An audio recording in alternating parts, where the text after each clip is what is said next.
I'm Craig Kenneth, a relationship coach and a psychotherapist.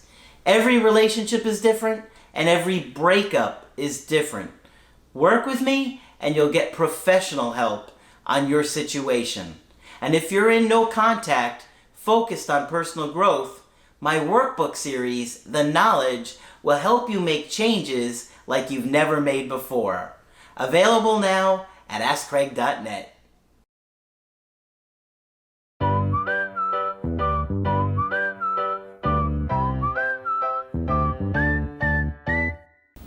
Hi there, I'm Coach Craig Kenneth, and in this video I'm going to be talking to you about the truth behind their silence.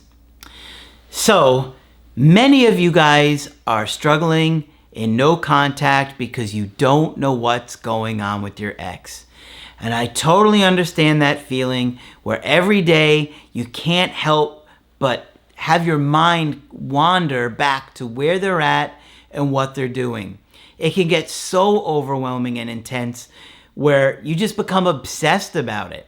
And all you're doing is looking at their social media, when they're logging on and off, different types of messenger apps, and doing everything that you can to feel connected with them. Sometimes you just look at their profiles or, their Instagram or whatever, just so you feel connected to them again, right? It's interesting how just seeing them, even though they may not be posting anything, makes you feel like, oh, okay, I feel connected. Now I feel safe. Maybe you feel safe that they didn't post somebody new, right? Sometimes something like that happens. So I can understand the frustration and the uncertainty that we all experience while being in no contact. Now, of course, the healthiest way to look at no contact is to heal your attachment issues, gain confidence, learn how to be a better partner, and kind of move forward, but also be planning for how can I fix this if they come back. So it's not easy to find that balance within yourself, but the more you're focused on doing my workbooks or my creative healing course every day, 30 minutes a day, the more likely you're going to be able to naturally process and heal from the breakup, especially the creative healing course, because it's more therapeutic than the workbooks were. Like, we have a lot of art therapy activities and cartoons with reflective questions. So you're going to really find a lot of value in that experience, and it's going to really help you while you're in no contact and sitting in that silence, because you're always wondering, what are they doing? And you can get tired of waiting. Sometimes people just can't take it anymore and they snap and they reach out to their ex. Well, I'd rather you not do that, even if you feel like you're doing it for closure, quote unquote, for closure, because most of the time when I talk to people, they're like, I thought I was going to get closure, but I didn't. And then I regretted breaking no contact.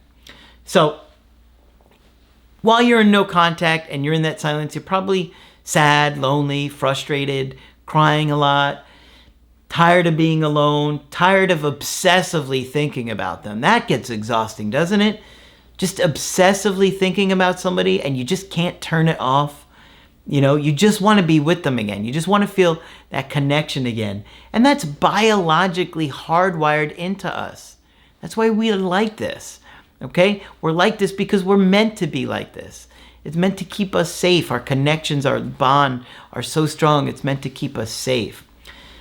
But I'm going to talk about some of the things that you're going through in this and dealing with this silence, because I know how challenging it can be. And I think when I was going through this myself, there weren't breakup coaches and stuff like that when I went through my breakup with the Applebee's girl. That stuff didn't exist. There was barely anything on the internet for breakups. There wasn't a lot of stuff. So you spend a lot more time obsessing when there's not something positive to focus on, like doing the workbooks, right?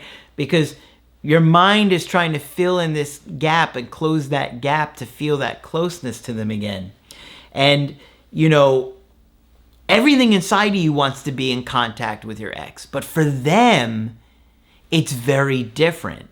And so I'm going to help you understand that a little bit today, because you're trying to interpret the silence. What does it mean? Does it mean they're never going to reach out? Does it mean they don't care about you? Well, it usually takes some time before you get some answers, but understand that where you're at the time of the breakup and where they're at are almost in exact opposite positions, okay? So when you go no contact, you're doing it out of desperation in many cases. You're like, I harassed them, reached out, they're getting more angry at me, I'm making it worse. So you decide to stop reaching out. It's not because you don't want to connect with them. But for them, they don't want to connect with you right now because they know that when you're talking, you want to repair things. So on one hand, you're feeling abandoned by them. But for them, who's made this decision for whatever reason that may have been, they're feeling confident, okay? Because it's confident to exert your independence. That is confident, okay? It may not be healthy in a lot of situations, right? Like an avoidant that's running away because they're scared. But to kind of exert your independence and show that I can handle this by myself or I can handle this situation, that is a form of confidence. So just understand that the timelines for you both are going to kind of be opposite. That, you know, you're going to have to deal with the pain and the loss and the grief. For them, they're not thinking about that right away. You know, you're feeling shocked, probably devastated.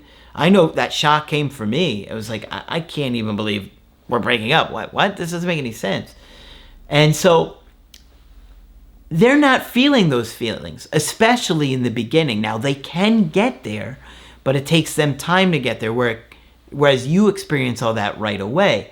They are probably sad, and they're probably somewhat confused, and they're facing uncertainty, and they're probably juggling in their mind, is this the right decision?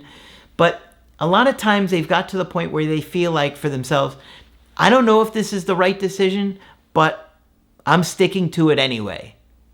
And if you were begging and pleading, it only probably made them more likely to say that, right? Because they've probably thought about this breakup for a while, you know, it probably wasn't out of a big fight. Sometimes it is, but many times in the back of their mind, they've thought it here and there. And maybe it was getting worse. Maybe you were neglecting them or not meeting their needs and it just kept getting worse. That they finally decided, okay, I'm going to end this and I think I'm going to be happier. So they get this kind of separation elation. They feel calm. They've made a big decision. They followed through with it. And while it's confusing and overwhelming and they go through a lot of feelings, they kind of feel some sense of resolve there. And you know, in that separation elation, this is the worst time to try and reach out to them, okay? Not that I'm ever telling you to reach out, but especially in the beginning, it only makes them feel like you're trapping them. They've all of a sudden got this new sense of freedom and they're excited about it and they think there's going to be a lot of great, wonderful opportunities, which the grass often isn't greener on the other side, but early on, they really think that, okay? And if you try and have contact, especially in this beginning time after the breakup, they're more likely going to be putting all the blame on you. This was your fault. Had you done this? Had you done that? You didn't listen about this. You didn't listen about that. And you're only going to feel worse about it. And when they're in this state, they're not going to change their mind. See, you need them to go through this and go through this breakup for a while and process things and start to miss you. That's when they are often going to start to think, oh, you know what? Now that I think about it, I'm realizing that I messed up in this and I did that and it really wasn't all their fault. But if you keep reaching out to them, it doesn't allow them to get there because all they're able to focus on is that immediate behavior that you're doing, right? If you're reaching out, they're not thinking about the relationship. They're thinking about, oh, they keep reaching out and bothering me. As opposed to, if it's been several months, it gives them months to think about those last interactions. And, oh, you know what? Now that I think about it, now that I realize I might lose them for good, I realize that I messed this up too. And they start to be more accountable within themselves. Okay, but in these early stages, especially in this separation elation, a lot of times They start talking to new people. They start getting attention from new people. They start to go out with their friends again, or spend more time with their family again, or start doing activities that they may have neglected because they were in the relationship. And it hurts. It hurts because you just want them to miss you. You're feeling like, oh my gosh, I just want them to reach out. And they're like, all excited about all these fun new things they're doing. And if you're watching their social media and stalking their social media, it's just going to make you feel worse, right? So for them, they're caught up in the novelty and the excitement of new attention, new things, new places, new hobbies, those things. And that's all normal. Okay, don't take that personal. That's what most people go through in this situation. And understand it does take time. Usually a minimum of 3 months of that separation elation. That's the minimum. Okay, I know it's tough to hear, but you know what the great news is? That's 3 months for you to heal your attachment issues in no contact and get to a place where you're a lot more confident. Okay, so that's a positive thing. That's not a bad thing. I'd rather have more time to know that I'm not going to make mistakes when they reach out to me than less time and be unprepared. That's how I am personally. So, once they've had some time to revel in this freedom, their attention will slowly start to come back to you behind the scenes, but you won't know it, not very likely. They will start to wonder about you. They will start to think about you more. They will start to be reminded of you more. They will start to stalk your social media more, or create fake accounts to follow you. Or they'll start to go past your job or contact your friends and family or places that you work. Believe it or not, they do these things, but it takes some time to reverse it. Remember, as you're starting to get better and feel a little bit better about this, they start to feel worse.